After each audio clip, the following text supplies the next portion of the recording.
మన ప్రభువును రక్షకుడు అయిన యేసుక్రీస్తు వారి అతి శ్రేష్టమైన దివ్యనామమున మీ అందరికీ ఉదయకాలము సర్వశుభములు సర్వ దీవెనలు దేవదేవుడు అనుగ్రహించునుగాక. ఆమేన్. దేవుని బిడ్డలారా, ఈరోజు 3వ తారీఖు మే నెల 2024 సంవత్సరము. ఈరోజు దేవుని వాగ్దానము యోహాను సువార్త 15వ అధ్యాయము 4వ వచనము. నా యందు నిలిచియుండుడి, మీ యందు నేను నిలిచియుందును. దేవుడు తన పరిశుద్ధ లేఖన భాగము నేటి ఉదయకాలము మీ వినికిడిలో ఫలింపచేయునుగాక. ఆమేన్. దేవుని బిడ్డలారా, దేవదేవుడు తెలియచేయుచున్నటువంటి మాట, నా యందు నిలిచియుండుడి, మీ యందు నేను నిలిచియుందును. దేవుని చిత్తాన్ని, దేవుని యొక్క ఇష్టాన్ని, దేవుని మాటని వినే వ్యక్తివి అయితే యేసయ్య నీ జీవితంలో నువ్వు పెట్టే ప్రతి మొర ఆయన వింటాడు అని ఈ మాట యొక్క సారాంశము.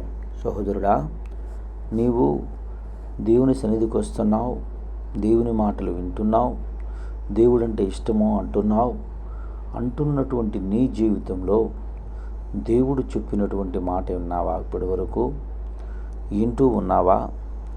వినగలుగుతున్నావా? వినుట మాత్రమే కాక ఎన్నటువంటి మాటను నీ జీవితంలో దానిని నెరవేర్చుటకు ప్రయత్నిస్తున్నావా? నెరవేర్పు కొరకు నీవు కష్టపడుతున్నావా? ఒకసారి నీవు ఆలోచించుకో. నా జీవితంలో యేసయ్య నిలిచి ఉండలేదు అంటే ఎందుకు నిలిచి ఉండడు? ఆయన అంటున్నాడు, బర్తిమ అనే గుడ్డివాడే జనులందరి చేత పాపి పాపి పాపి అని పిలువబడుతున్నటువంటి వ్యక్తే. పిలిస్తే నేను ఆగాను.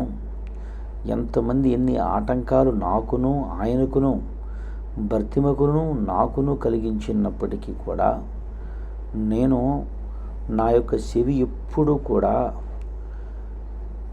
నా కొరకు హృదయపూర్వకముగా నిజముగా మొరపెడతారో వారి వైపే నేను నా చెవిని నేను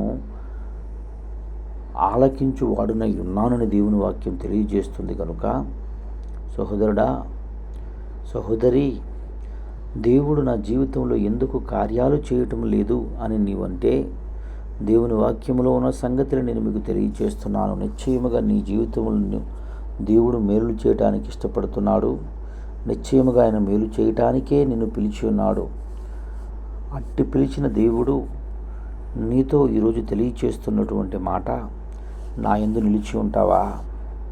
నా యందు నువ్వు నిలిచి ఉంటావా? నా యందు నువ్వు నిలిచి ఉంటే నీ యందు నేను నిలిచి ఉంటాను.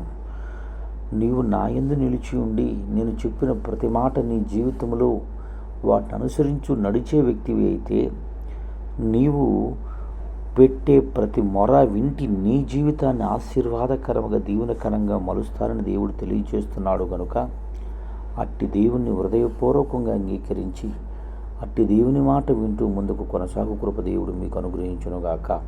ఆమేన్. తండ్రి, నీకు వందనాలు, స్తోత్రములు, స్తుతులయ్యా. నేటి ఉదయకాలమందు ప్రభా, ఎందరు బిడ్డలు ఈ మాటలు వినుచున్నారో వారందరి జీవితంలో తండ్రి ఫలభరితముగా ఫలవంతముగా ఆశీర్వాదకరముగా నిలిపి నీ కృపలో వాడుకుని భద్రపరిచి నడిపించి సహాయం చేయమని యేసయ్య నామం పెరటి ప్రార్థన చేయుచున్నాను మా పరమ తండ్రి. ఆమేన్. తండ్రి అయిన దేవుని ప్రేమయు, కుమారుడైన యేసుక్రీస్తు వారి కృపయు, పరిశుద్ధాత్మతని అన్యోన్య సావాసం ఇప్పుడును ఎల్లప్పుడూ నశనంతో సదాకాలం తోడైండి అంబడించి నడిపించునుగాక. God bless you. దేవుడు మేము దీవించి ఆస్వాదించునుగాక.